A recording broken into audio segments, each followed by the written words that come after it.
You don't realize how loud your life has become until the moment it suddenly goes silent. For me, that silence began on a Tuesday evening.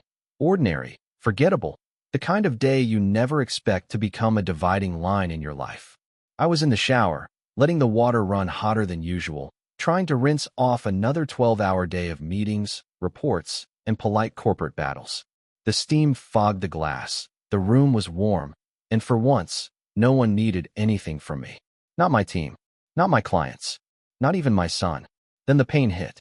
It wasn't the kind of pain you push through because you're busy. It wasn't stress or indigestion or anything that could be reasoned with. It was sharp, immediate, and deep, like a hand reaching inside my abdomen and twisting with deliberate force. My breath caught. My knees buckled. My hands slapped against the tile wall just to keep myself upright. And for the first time in a long time, I felt something I had forgotten how to feel. Fear. Real fear. The kind that whispers, this might be serious. This might be the moment everything ends. The water kept running, but its sound grew distant, thin, as if someone were slowly dragging my life backward through a tunnel. My vision narrowed. My legs shook. I remember thinking, absurdly, I don't have time for this. But then another thought pushed through. Quiet, terrifying, undeniable. Something is very wrong. Just picture this for a moment, standing naked, alone, water pouring over you, while your own body decides it might be done. I don't know what you would feel in that moment, but try to imagine the air suddenly becoming too heavy to breathe. That's where my story begins. Not with death, but with the first unmistakable reminder that I was mortal. Before that Tuesday night, if you had asked me how my life was going, I would have said, busy, but fine. That was my default answer. Smooth, efficient, like a status report. I'm Melissa, 47, senior project manager at a big corporate firm where people measure worth in deliverables and slide decks. My days were calendar blocks and color codes. 8 a.m. stand-up, 9:30 stakeholder call, 11 o'clock vendor review, quick lunch at my desk, then the long, slow drain of afternoon meetings that should have been emails. I lived in conference rooms and inboxes. My phone buzzed more often than my heart did. My body tried to complain long before that night. The first time I felt the abdominal pain, I brushed it off as too much coffee, not enough food. I popped an antacid, grabbed another latte, and kept going. That became a routine. Pain, dismiss, medicate, continue. In a way, I had trained myself to see my own discomfort as an inconvenience, like a pop-up ad to be closed so I could get back to work. Home wasn't much different. It was just another place where I was on. My laptop lived on the kitchen table. My charger was a permanent fixture on the counter. I answered emails while stirring pasta, skimmed reports during commercial breaks, reviewed timelines in bed with one eye half closed. And then there was my son, Evan. He's 16, taller than me now, quiet in a way that made it easy to assume he was fine too. He'd drift through the kitchen with his headphones around his neck, hovering near me like he wanted to say something, then retreating to his room when he saw the laptop open. One night, not long before everything happened, he stood in the doorway while I was typing. "Mom," he asked. "Yeah, honey, 1SEC," I said, eyes glued to the screen. He waited. I finished my sentence, hit send, and finally looked up. "What's up?" He shrugged, looking suddenly younger than 16. "I was just thinking, maybe we could have dinner together sometime. Like, where you're not working. Like old times." I smiled, but it felt tight. "Oh, Ev, this week is insane. Let me get through this launch, okay? We'll do something special after." He nodded. "Yeah, okay." But his eyes dimmed a little, and I noticed it, and still did nothing. Have you ever done that? Heard a small request from someone you love and quietly filed it under later because you were sure there would be more time? If you can, picture my kitchen, overhead light too bright, half-eaten salad on the counter, laptop open, my son leaning against the doorway holding a bag of chips he didn't really want. That moment should have been a turning point. Instead, I treated it like background noise. I told myself I was doing all this for him. The long hours, the promotions, the steady income. I told myself he'd understand someday. I told myself we'd catch up on life after the next big project. What I didn't know was that my body had started its own countdown, and I was burning the time I thought I owned. The first rail warning didn't knock me down. It just made me pause, and then I stepped right over it. I remember sitting in a glass-walled conference room, half listening to a discussion about resource allocation while my eyes stayed fixed on the projector. The room was too cold, the kind of artificial chill that seeps into your joints. I took a sip of lukewarm coffee and felt a dull, nagging ache under my ribs. It wasn't dramatic. No stabbing pain. Just a slow, insistent pressure in my upper abdomen, like something inside was pressing outward, testing the limits. I shifted in my chair, pressed my hand against my blouse, and waited for it to pass. "Melissa, thoughts?" my director asked. I straightened, ignored the discomfort, and launched into my analysis of the timeline. By the time the meeting ended, the ache had faded. Easy to dismiss. Easy to forget. That's how it starts sometimes, not with a crash, but a whisper. Over the next few weeks, the whispers became more frequent. A burning sensation after coffee. A tightening when I hadn't eaten in hours. Sometimes it woke me up at night. A hot, hollow pain that made me curl my knees toward my chest. I'd lie there, staring at the ceiling, one hand pressed to my stomach, waiting for it to ebb. Then my alarm would go off, and I'd get up. Because that's what I did. I got up and kept moving. I started keeping antacids in my purse, another bottle in my desk drawer, another on the nightstand. I joked to a coworker that I was single-handedly keeping the indigestion industry alive. We laughed. I made it a personality quirk instead of a concern. Have you ever done that? Turn something serious into a joke just so you don't have to look at it too closely? It's amazing how easy it is to hide from yourself behind a little humor. There were moments, small ones, where I almost asked for help. Once, at lunch, I sat across from my friend and colleague Jenna. We were eating salads we didn't really want and skimming our phones between bites. A sharp cramp caught me off guard, and my fork clattered against the plate. "You okay?" she asked, looking up. "Yeah," I said quickly. Probably just my stomach protesting all this healthy food. I forced a smile. She frowned. "You've been holding your stomach a lot lately. Maybe you should get that checked." "I'm fine," I said. "Just stress. Besides, I don't have time to sit in a waiting room for 3 hours so they can tell me to drink more water." She laughed, but it was hesitant. "Yeah, still don't wait too long, okay?" I nodded, already mentally back in my inbox. At home, the pain started to come earlier in the day, showing up mid-afternoon instead of late at night. I'd find myself standing at the kitchen counter, hand pressed absent-mindedly to my abdomen while scrolling through emails. Sometimes Evan would walk in, see the grimace on my face, and stop. "You okay, Mom?" he'd ask. "I'm good, just tired," I'd reply. Always tired. That was my answer for everything. Tired covered a lot of sins.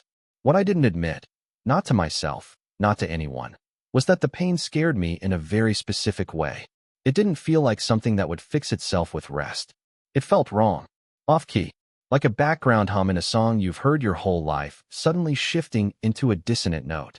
There was one night, and I think about it often, when I sat on the edge of my bed, doubled over, breathing shallowly through another wave of pain.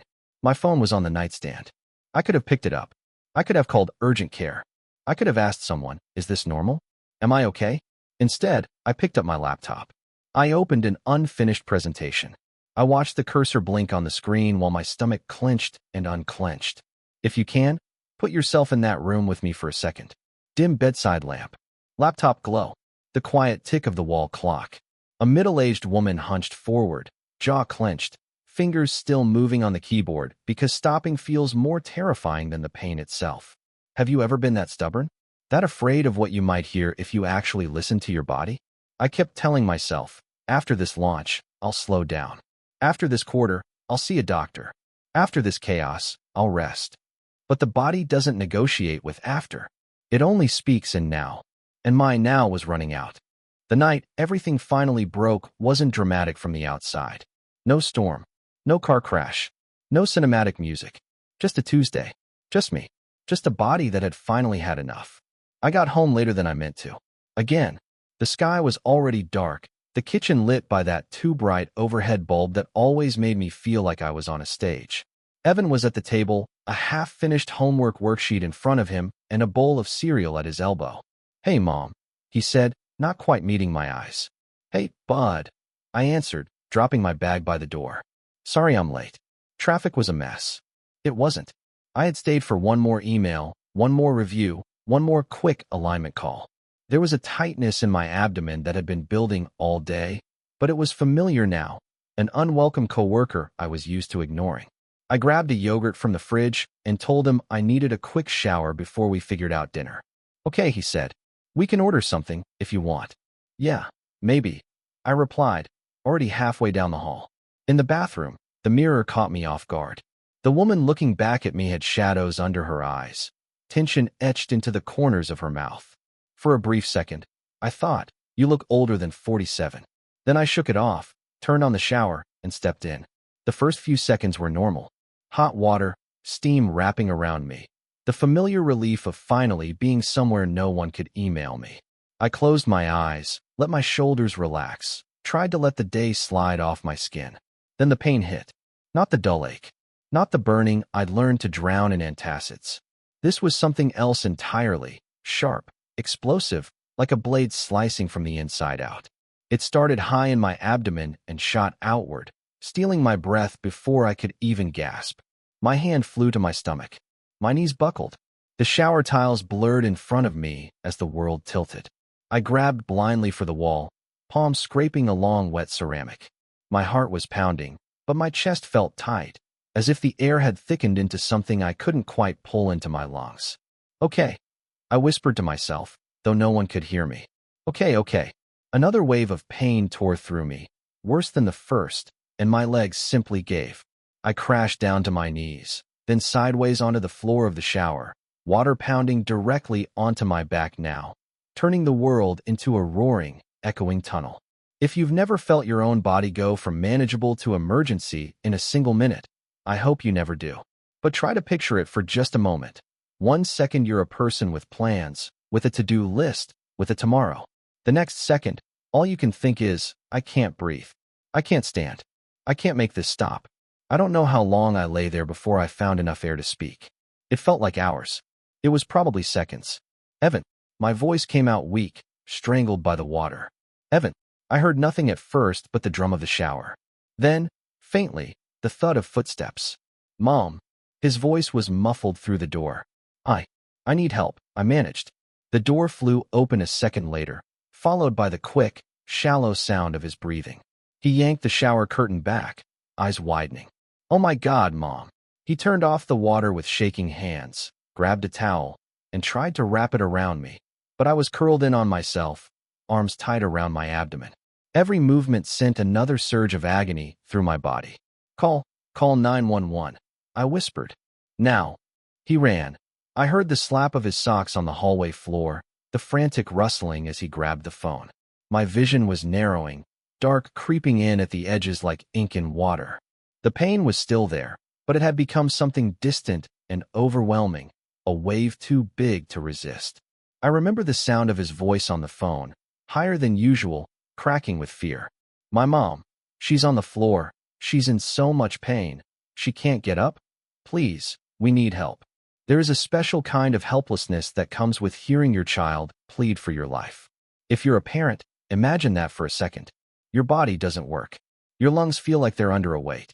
And all you can do is lie there and listen as your child tries to convince a stranger that you're worth hurrying for. The next minutes came in flashes. The paramedic's boots on the tile.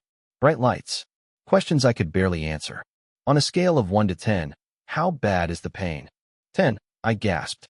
10. A blood pressure cuff squeezing my arm. Someone pressing on my abdomen. My scream tearing out before I could stop it. An oxygen mask over my face. Evan standing in the doorway. Pale, eyes huge, lips trembling. Is she going to be okay? He kept asking. No one answered him directly. They talked in numbers and codes and abbreviations instead. The cold night air hit me when they rolled me outside on the stretcher. The sky looked strangely distant, like a painting hung too high on a wall. Siren lights flashed red and blue, bouncing off the windows of houses where people were finishing dinner, watching TV, assuming they'd still be alive tomorrow. Inside the ambulance, everything felt too bright, too loud.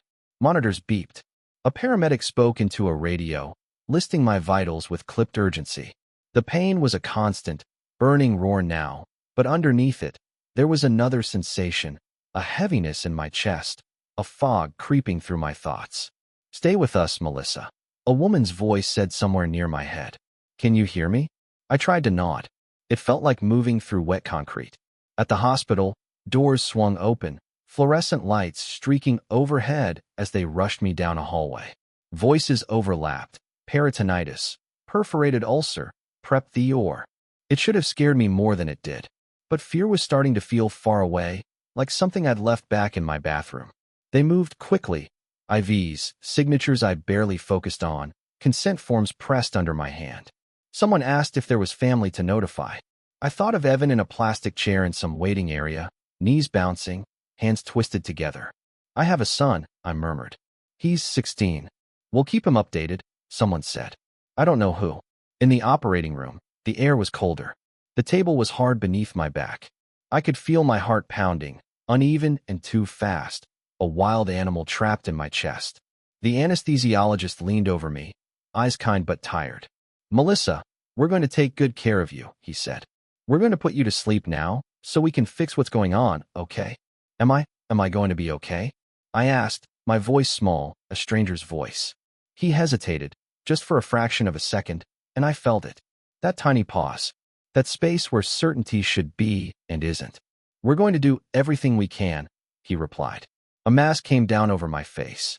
I smelled something chemical, sharp and artificial. My chest felt tighter, my heartbeat louder in my ears. Deep breaths, he said. In and out. I tried. In, out. The room blurred at the edges. The beeping of the monitor seemed to slow for a moment, then stutter. Somewhere in that haze, as the world narrowed to a pinpoint, one thought cut through everything else, louder than the pain, louder than the fear. I never had that dinner with Evan. And then the lights went out. People always asked me if I saw anything when I was under. No tunnel, no light, no voices from the other side. I didn't. What I saw was worse, in a way, because it was real. It was mine. At first, there was nothing but a kind of grayness. Not even darkness, just a soft, heavy blur, like being wrapped in a thick blanket you can't push away. I couldn't feel the operating table anymore. I couldn't hear the beeping machines or the voices. There was no sense of my body at all. No arms, no legs, no pain. Just absence. And then, into that grayness, a scene appeared. Not like a movie screen. More like suddenly being inside a memory you didn't ask to revisit.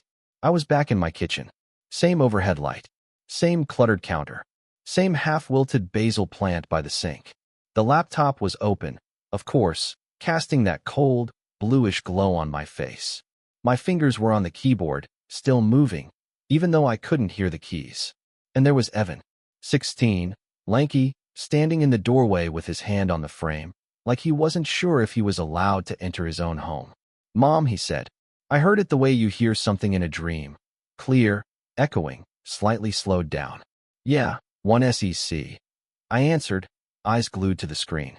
I watched myself from somewhere outside myself, saw my shoulders hunched forward, that small crease between my brows. I looked hard. Not sharp, not powerful. Just hard, like a statue that hadn't been softened by touch in a long time. He waited. I remembered this. I remembered that night. But in here, in whatever place my mind had gone while my body lay on that table, the moment didn't pass. It stretched. I was thinking maybe we could have dinner. Just us, he said. Like, where you're not working. Like old times. I felt it like a physical ache. Even in that formless space, the words lodged somewhere in me. In the memory, I smiled without looking up. I could see every detail, the angle of my head, the way my fingers never stopped. I knew exactly what came next. Oh, Ev, this week is insane, my past self said. Let me get through this launch, okay? We'll do something special after. Yeah, he murmured. Okay. He walked away. In real life, that whole exchange lasted maybe 30 seconds. In this strange inner room, it replayed. And replayed. And replayed. Have you ever had a moment you're ashamed of run on a loop in your head? Now imagine that loop playing when you're not sure you'll ever wake up. When there's a real possibility that this casual dismissal, this later, might be the last meaningful request your child ever makes of you. That's what it felt like. The scene reset. Mom. Yeah, 1SEC. The same tilt of his shoulders. The same hesitation. The same shrinking of his expression when I deferred him to a future that wasn't guaranteed. After this launch. After this project. After this quarter. In the grayness around the memory, other moments started to flicker. Evan, 10 years old, waiting at the school play while I answered, just one more email in the parking lot. Evan, 12, asking if I could come to his soccer game, and me sending his dad instead because I couldn't move a meeting. Evan, 14, knocking on my door at night to talk, only to find me on yet another late call, holding up my finger as if to say later, later, later. Each one floated up, glowed briefly, then dissolved, leaving behind a tightness I couldn't locate in any one part of me because, for that moment, I wasn't a body. I was just consequence. Just picture this for a second. No white light, no angelic choir, just a front row seat to every small moment you chose productivity over presence, and the sickening awareness that you might not get another chance to choose differently. Somewhere on the edge of that gray space, I sensed something struggling, a pounding, a stuttering rhythm. My heart, maybe. Doctors shouting numbers I couldn't quite hear. I didn't see them, but I felt the urgency, like thunder rolling just beyond a wall. And then his voice cut through again. Not the 16-year-old in the doorway this time, younger. Mom, are you coming? Little boy Evan, maybe 8, standing by the window in his pajamas, looking out at the driveway, waiting for my car. I had promised to be home by bedtime. The meeting had run late. I'd called, said, "Tell him I love him, and I'll make it up to him tomorrow." Tomorrow. Such a careless word, when you think about it from the edge of not having one. In that strange in-between, I didn't see my whole life flash before my eyes. I saw the life I had edited out without noticing. The dinners I rescheduled, the hugs I cut short, the conversations I postponed until they withered on the vine. Have you ever ignored something important because you were sure you'd circle back to it later? I don't say that to judge you. I say it because I know how easy it is to believe your own myth about endless time. At some point, the loop narrowed back to that kitchen scene. Mom, yeah, 1 second. I was thinking maybe we could have dinner. After this launch, okay? Each repetition hurt more, because each time I understood a little more clearly what I had failed to understand then. He wasn't just asking for food. He was asking for me. And under all of it was a terrible, quiet fear. What if he never gets me? What if that's the last version of me he remembers? The one who was always half somewhere else. I couldn't move. I couldn't change my answer. I couldn't stand up and close the laptop and say, "You know what? Let's go right now." I was trapped inside my own past choices. The gray around the memory started to pulse, like it was breathing. The distant thunder of my heart grew weaker, then surged, then dipped again. I couldn't tell if I was moving closer to waking up or further from it. All I knew was this. If I didn't open my eyes again, my biggest regret wouldn't be unfinished projects or missed promotions. It would be that I had built an entire identity around being reliable at work while being quietly absent at home.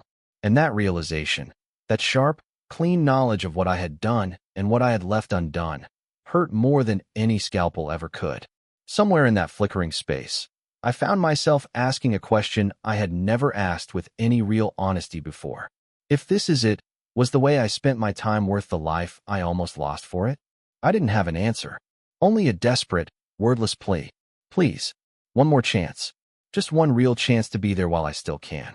Coming back didn't feel like opening a door. It felt like clawing my way toward a sound I couldn't quite identify. At first, there was that same grayness, heavy, muffled. Then, slowly, sound leaked in. A faint beeping. A low hum. Something hissing softly. The world felt far away, like I was underwater and life was happening just above the surface. I became aware of weight. Blankets on my legs. Something taped to my hand. A tube in my nose. The air I was breathing felt colder, drier, as if it had passed through machines before it reached me. Then came pain. Not the wild, tearing agony from before. This was duller, deeper, like my entire midsection had been replaced with a single, throbbing ache. Every breath tugged at something inside me. I tried to move and felt resistance. Lines, wires, bandages pulling gently, reminding me that my body had been opened and stitched. I didn't open my eyes right away. There was a small, terrified part of me that thought, what if, when I look, there's nothing familiar left? What if I lost more than I can handle? But then I heard it.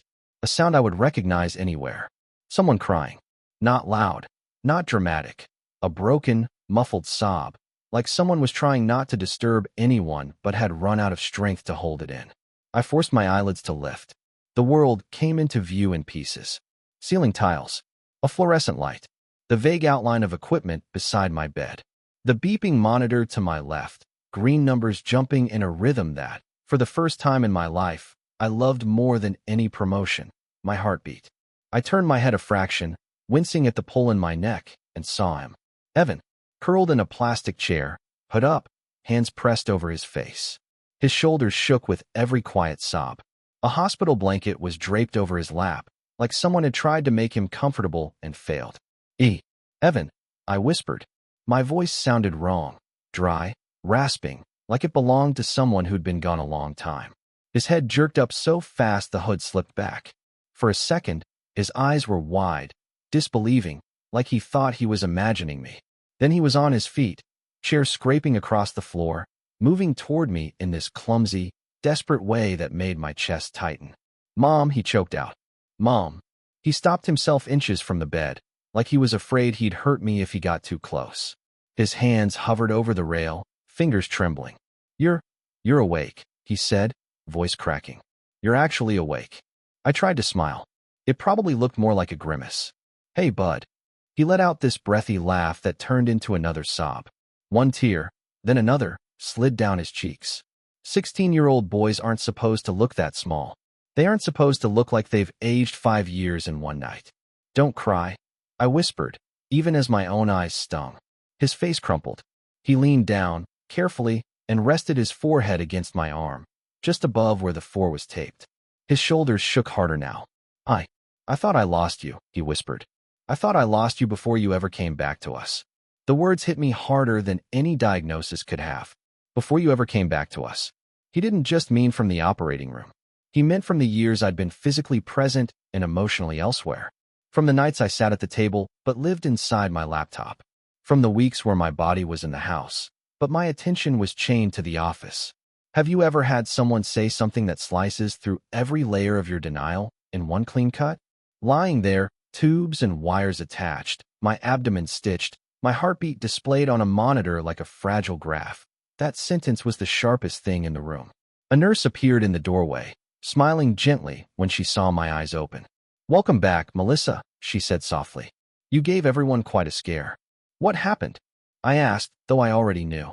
"You had a perforated ulcer," she explained. "It was serious. Your abdomen was full of infection. We took you to emergency surgery. There were some complications with your heart rate during anesthesia, but you pulled through." Complications. Heart rate. Those were the medical words for, you almost didn't come back. I turned my head slightly toward Evan again.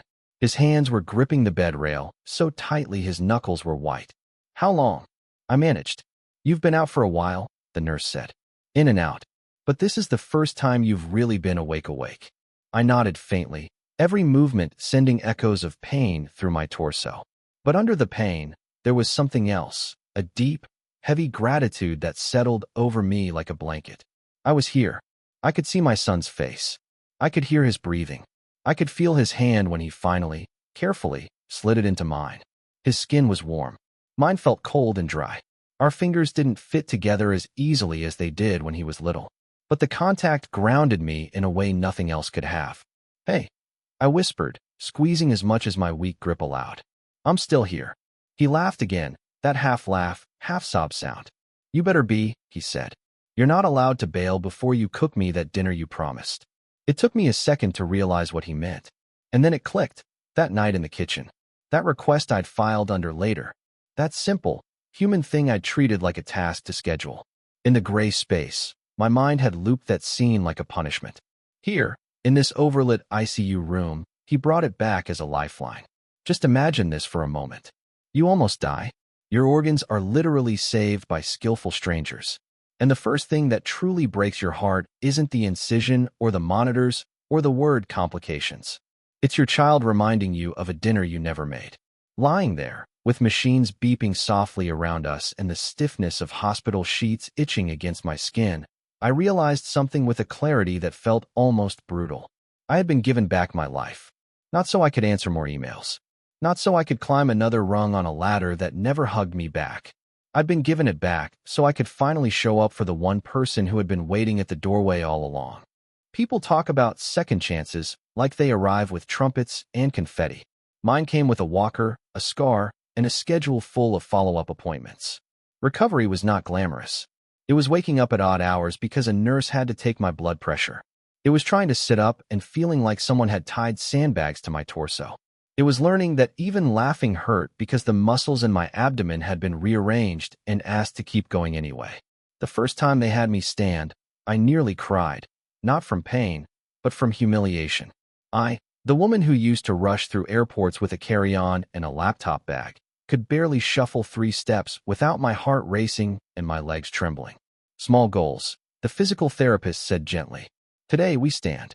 Tomorrow, we walk to the door. Small goals. It was the opposite of how I'd lived my entire adult life. But something in me had shifted. That loop of memories from the gray space stayed with me. I couldn't undo all the years I'd given to the wrong priorities, but I could choose differently with whatever time I had left. Lying in that hospital bed, I did something I had never done in 20-plus years of corporate life. I told work no. I asked the nurse for my phone. When I finally got it, there were messages piled up, missed calls from coworkers, emails from my team, calendar reminders I had obviously skipped. My director had sent a polite, concerned "Heard you're in the hospital. Hope you're okay. Let us know when you're back online." Back online. The phrase landed differently now. I typed slowly, fingers clumsy, eyes stinging. I had emergency surgery due to a perforated ulcer and complications under anesthesia. My recovery will be long. I won't be back online the way I was before. When I return, it will be on reduced hours and with clearer boundaries. My health and my family have to come first now. I reread it 3 times before sending, my thumb hovering over the screen. It felt like letting go of an identity I had worn like armor. Then I hit send and exhaled. Have you ever drawn a line in your life so clearly that you knew, in that moment, there was no going back to who you were before? That was mine. At home, the changes were not dramatic to anyone watching from the outside. But to me, they were seismic. The laptop moved off the kitchen table and onto a small desk in the corner. My charger stopped living on the counter. I set an actual, physical boundary. No work devices in the kitchen during meals. No exceptions. The first night, I was strong enough. I insisted on making dinner. Nothing fancy, chicken, rice, frozen vegetables. I moved slowly, pausing when the ache in my abdomen flared, letting Evan help when I needed to sit down. He hovered close, ready to grab the pan if I swayed. "You sure you should be doing this?" he asked. "I'm sure I need to," I replied. "We have a dinner to catch up on." We sat at the table with our plates, no TV, no phones, just the sound of forks and the occasional clink of a glass. At first, the silence felt unfamiliar. Then Evan started talking, about school, about a teacher he liked, about a friend who'd moved away. I listened, really listened. And here's the part that surprised me. It was harder than any meeting I'd ever run. Not because he was complicated, but because being fully present felt like using muscles I'd let atrophy. Just picture it for a moment, sitting across from your own child and realizing you're out of practice at simply being with them. No agenda, no multitasking, no mental tab open to your inbox. There were slip-ups, of course.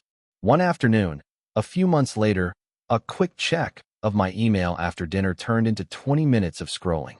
I felt that old tug, that old rush, that familiar widening of my tunnel vision. When I looked up, Evan was stacking dishes, shoulders slightly slumped. "Sorry," I said, putting the phone down. "Old habit." He glanced at me, then nodded slowly. "Thanks for noticing," he said. We talked about it, about how he'd felt invisible for a long time, about how my near-death scare had terrified him not just because he might lose me, but because he felt like he'd already lost me to work years before. It wasn't a neat conversation. There were pauses, a few tears on both sides, and some things I wasn't ready to hear but needed to.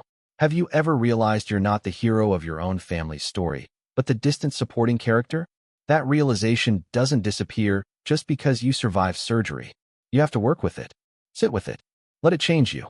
I started walking outside regularly, slow laps around the block at first, hand resting lightly on my belly, feeling the scar beneath my clothes. I noticed things I'd walked past 100 times. The jagged crack in the sidewalk shaped like a lightning bolt, the neighbor's dog that always lay in the same sunny patch, the way the light hit the trees differently in the late afternoon. Sometimes, I'd ask Evan to come with me. Sometimes he said yes. When he did, we walked without headphones, just talking or being quiet together. Both felt like progress. At work, I did go back. But I drew real boundaries this time. I declined meetings that weren't essential. I stopped answering emails past a certain hour. I told my team, honestly, that burning out had nearly killed me, and that I wasn't willing to sacrifice my health or family anymore. Some people respected it. Some didn't understand. That was okay. For the first time, I cared more about how my choices felt at home than how they looked in a performance review. Little rituals grew out of this new life. Sunday mornings with pancakes and no devices. A weekly no plans evening where we just existed in the same space. Me asking Evan, "How are you really?" and actually being ready to hear the answer, even if it didn't fit into a convenient time slot. I still have deadlines. I still get stressed. I'm not suddenly some serene, barefoot philosopher who floats through her days. I'm still me, impatient sometimes, tempted to overwork, still fighting old patterns. But there is a line in my life now, clear as the scar on my abdomen, before the operating room, and after. And in the after, time feels less like something to conquer and more like something to honor. Sometimes I lie awake at night and listen to my own heartbeat. Not in a dramatic way, just respectfully. Like I'm listening to someone who almost walked out on me, but decided to stay. I don't think the scariest part was almost dying. The scariest part was realizing how little of my own life I had actually lived while I was busy trying to prove I was useful. I used to think love was something you showed by providing, by performing, by staying on top of things. Now I know love is also in the pauses, in the way you put your phone down when someone starts talking, in the way you sit at a table and let a conversation wander, in the way you notice when someone you care about seems smaller than usual. Just picture this for a moment. You're given one ordinary evening. Nothing special, no big event, no crisis. Just you and someone you love, and enough time to really hear them. What do you do with it? Have you ever ignored a small, sincere request because you assumed there would always be another chance? I can't change the years I spent half absent. I can't rewind to every missed game, every postponed dinner, every later that never came. But I can honor the fact that I got to wake up in that ICU bed and in my own priorities. If you still have the chance to say something kind, don't leave it for later. If there's someone you could sit across from at a kitchen table, even in tired silence, sit there. Time isn't a guarantee, but being loved and having someone to love might be the rarest gift we get in this life. And now, I'm finally trying to live like I understand that.